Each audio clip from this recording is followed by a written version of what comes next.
जरा सोचिए, हमने ब्लैक होल की तस्वीरें खींच ली, हम मंगल ग्रह तक पहुंच गए, हम परमाणु के भीतर झांक चुके हैं, लेकिन जिस चीज को हम हर दिन पीते हैं, जिससे हमारा शरीर लगभग 60% बना है, उसे विज्ञान आज भी पूरी तरह नहीं समझ पाया।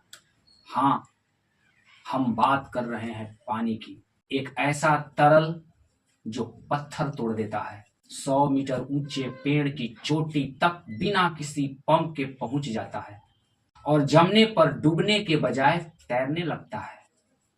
आखिर क्यों? यही आज की सबसे बड़ी पहेली है। तो आइए हम कहानी की शुरुआत शुरू से करते हैं। हजारों वर्ष तक लोग मानते रहे कि पानी स्वयं एक मूल तत्व है, लेकिन 18वीं शताब्दी में वैज्ञानिकों ने पाया कि वास्तव में दो गैसों, हाइड्रोजन और ऑक्सीजन से मिलकर बना है। सबको लगा रहस्य खत्म हो गया, लेकिन असल रहस्य तो यहीं से शुरू हुआ। तो आइए हम जानते हैं पानी का असली जादू। यदि पानी सिर्फ है, तो फिर यह बाकी सभी तरलों से अलग व्यवहार क्यों करता है? कारण है, हर पानी का अणु हल्के चुंबक की तरह व्यवहार करता है। उसका एक सिरा धनात्मक और दूसरा सिरा ऋणात्मक होता है। यही कारण है कि करोड़ों पानी के अणु एक दूसरे को पकड़कर रखते हैं। यही अदृश्य बंधन पानी के लगभग सभी चमत्कारों की जड़ है। बर्फ क्यों तैरती है? आप सबके मन में ये सवाल आता होगा। हम सभी जानते हैं, बर्फ का घनत्व पानी के घनत्व से ज्यादा होता है। यही कारण है कि बर्फ पानी के ऊपर तैरने लगता है। ठीक है, लेकिन मैं आपके सामने एक ऐसा रहस्य खोलने जा रहा हूं बर्फ की, जो बाकी सारे ठोसों पदार्थों से यह बिल्कुल भिन्न है।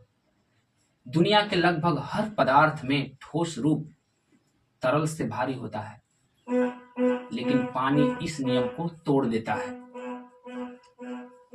जमते समय पानी फैल जाता है, उसके अणु एक खुली जाली जैसी संरचना बना लेते हैं, इसलिए बर्फ हल्की हो जाती है और पानी पर तैरती है। अगर ऐसा ना होता तो झीलें नीचे से जम जाती, मछलियां मर जाती और पृथ्वी पर जीवन शायद आज जैसा कभी ना होता। मेरे दोस्तों, इसी तरह से पानी के पास एक और गुण है, 4 डिग्री सेल्सियस का रहस्य। क्या है ये 4 डिग्री सेल्सियस का रहस्य? आखिर पानी के लिए ये 4 डिग्री सेल्सियस अपने आप में कितना महत्वपूर्ण है? तो आइए इस पर हम विचार करते हैं। क्या आप जानते हैं, पानी सबसे भारी 0 डिग्री सेल्सियस पर नहीं, बल्कि 4 डिग्री सेल्सियस पर होता है। इसी कारण सर्दियों में झीलों का नीचे का पानी लगभग 4 डिग्री सेल्सियस पर तरल बना रहता है और ऊपर बर्फ की परत बन जाती है। यही परत नीचे रहने वाले जीवों को बचाती है। एक छोटा सा गुण जिसने पूरी पृथ्वी पर जीवन को बचाकर रखा। सोचिए, यदि पानी नीचे से जमने लगता तो क्या होता? यही कारण है कि पानी भारी होता है बर्फ से और बर्फ हल्का हो जाता है, और इसी गुण के कारण पानी ऊपर से जमता है, नीचे से नहीं, और सारे जीव सुरक्षित रहते हैं। अब बात ये आती है, इतने ऊंचे ऊंचे पेड़, कोई कोई पेड़ ऐसे होते हैं जिसकी ऊंचाई 160, 180 मीटर तक होती है और पानी उस लेवल तक भी पहुंच जाता है बिना किसी पंप के। आखिर क्यों? तो आइए इस पर हम गहरी पड़ताल करते हैं। पेड़ की चोटी तक पानी कैसे पहुंचता है? अब सोचिए, पानी हवा से लगभग 800 गुना भारी है, फिर भी वह 100 मीटर ऊंचे पेड़ की सबसे ऊपरी पत्ती तक कैसे पहुंच जाता है?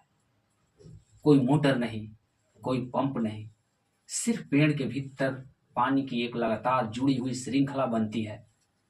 जब पत्तियों से पानी भाप बनकर उड़ता है तो वह पूरी श्रृंखला को ऊपर खींचता है। यानी पेड़ पानी को नीचे से धकेलता नहीं, ऊपर से खींचता है। ये अपने आप में बहुत ही पानी का जबरदस्त गुण है और इसी गुण के कारण ऊंचे से ऊंचे पेड़ तक पानी बिना किसी पाइप, बिना किसी पंप के सहारे पहुंच जाता है, वो भी गुरुत्वाकर्षण के विरुद्ध कार्य करते हुए।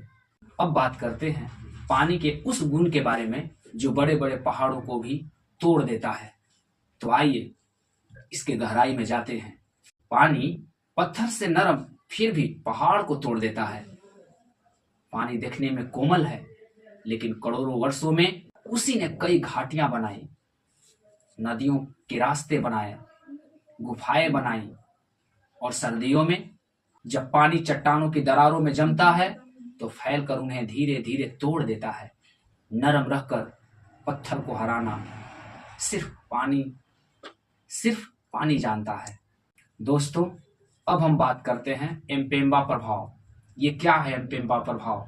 जिसके कारण फ्रिज में रखा गर्म पानी ठंडे पानी से जल्दी बर्फ के रूप में जम जाता है। एम्पेम्बा प्रभाव अपने आप में एक अनसुलझा रहस्य बनकर रह गया है। 1963 में तंजानिया के एक छात्र ने देखा कि कुछ परिस्थितियों में पानी गर्म ठंडे पानी से पहले जम जाता है। आज से इसे एम्पेम्बा प्रभाव कहा जाता है। सबसे हैरानी की बात, दशकों बाद भी वैज्ञानिक पूरी तरह सहमत नहीं है कि ऐसा क्यों होता है। इसी तरह सुपर कूल्ड पानी, ट्रिपल पॉइंट और पानी की सूक्ष्म संरचना जैसी कई रहस्य आज भी शोध का विषय है। विज्ञान बहुत आगे बढ़ चुका है, लेकिन पानी अब भी अपने आप में कुछ रहस्य छिपाए हुए हैं। जाते जाते पानी के बारे में एक अंतिम संदेश जरूर सुनाना चाहूंगा। अब जरा उस ग्लास को देखिए जो आपकी मेज पर रखा है। वह सिर्फ पानी नहीं है, वह अरबों वर्षों की यात्रा है। शायद उसी पानी का एक अणु कभी किसी डायनासोर के शरीर में रहा हो, कभी किसी बादल में, किसी हिमखंड में, और आज आपके हाथ में है। हम पानी के मालिक नहीं हैं, हम उसे सिर्फ कुछ समय के लिए उधार लेते हैं और फिर वह प्रकृति की यात्रा पर आगे बढ़ जाता है। इसलिए पानी की हर बूंद की कीमत समझिए, इसे बचाइए, क्योंकि जिस दिन स्वच्छ पानी दुर्लभ हो जाएगा उस दिन हमें समझ आएगा कि पृथ्वी का सबसे कीमती खजाना सोना नहीं, पानी था। अगर आपको यह वीडियो पसंद आया तो इसे अपने दोस्तों और परिवारों के साथ जरूर साझा करें। कमेंट में लिखिए, जल ही जीवन नहीं, जल ही भविष्य है।